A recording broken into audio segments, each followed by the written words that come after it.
Salutations, respected viewers. This is George from Ireland.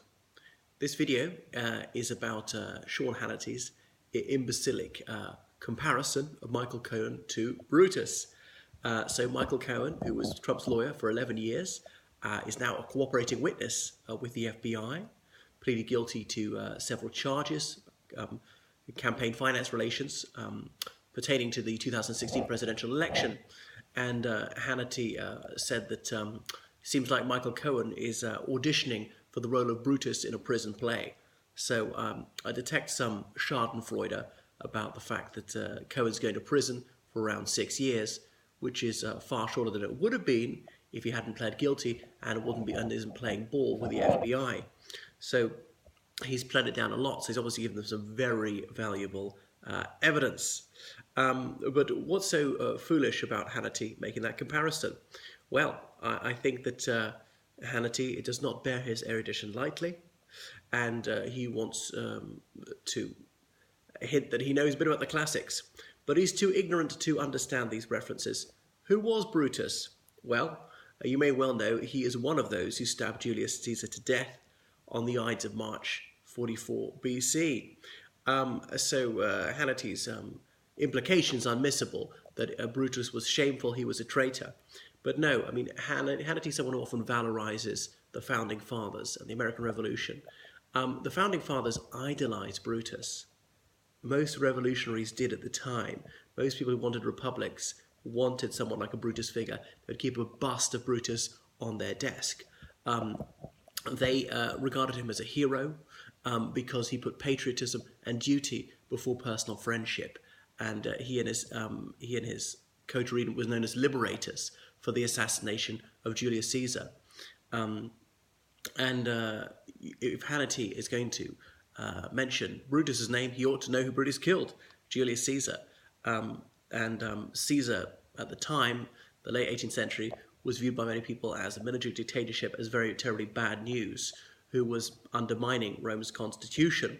So if Hannity is saying that Michael Cohen is Brutus, by implication, he must be suggesting that Donald Trump is a Caesar figure. Well, so what? A lawless, warmongering man who made himself a dictator for life and was eventually hated by his earlier allies? That's about the size of it. But the comparisons mustn't be pressed too far. Julius Caesar wrote a book, Gallic Wars. Julius Caesar was in the army, and no, he didn't have those problems with his shin bones or whatever. Julius Caesar led from the front. He fought personally, fought with his own hands, didn't simply give commands. So there are lots of other things he achieved. He rose up the cursus honorum. That's the way of honors, holding various offices such as priest of Jupiter. So say what you like about Julius Caesar, but he had some virtues, and Trump has none. He wasn't totally avaricious and treacherous. What happened when Julius Caesar's grandnephew Octavian won in Rome? Personal rule was instituted. There was a mere fig leaf of the Republican system. So it became, there was an imperial dynasty founded. I know that's the kind of thing that Trump would hanker after. So Republican virtue was dead. So Caesar was an egotist and had no respect for the Constitution. He broke these conventions willy-nilly, had his face put on the coins, which only gods had their faces struck on the coins prior to that. And I suppose that smacks of Trump's narcissism, putting his name in everything. So what's Hannity about? All about blind loyalty, being utterly servile. He's a complete sycophant. And then people who've served their country, the FBI, the CIA, courageous people, those who have a sense of duty to the Constitution, to the country as a whole, he'll call them Obama sycophants without any evidence, so far as I can see. So Hannity is very dishonest, saying he's a journalist. He's not a journalist. That he's a Michael Cohen client. That he's not a Michael Cohen client. I wonder if Michael Cohen has some dirt on Sean Hannity. It would be deeply gratifying to see things go wrong for Hannity like that.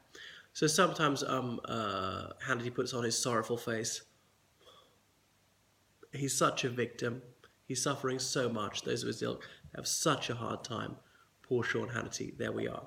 Well, what a clown. He still has his viewers, but obviously I don't dispute his right to to come out with these polemics, to make these bitter philippics on Democrats and others.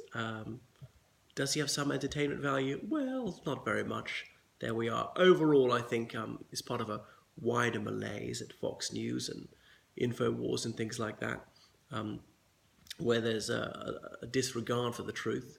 Now, not all Fox News journalists are mendacious. Some of them have some integrity. Some of them will ask tough questions of Republican politicians. But by and large, they just throw in softball questions to the Republican Party, whereas they're monstering Democrats and others. So that's it, Short Hannity. Read some history.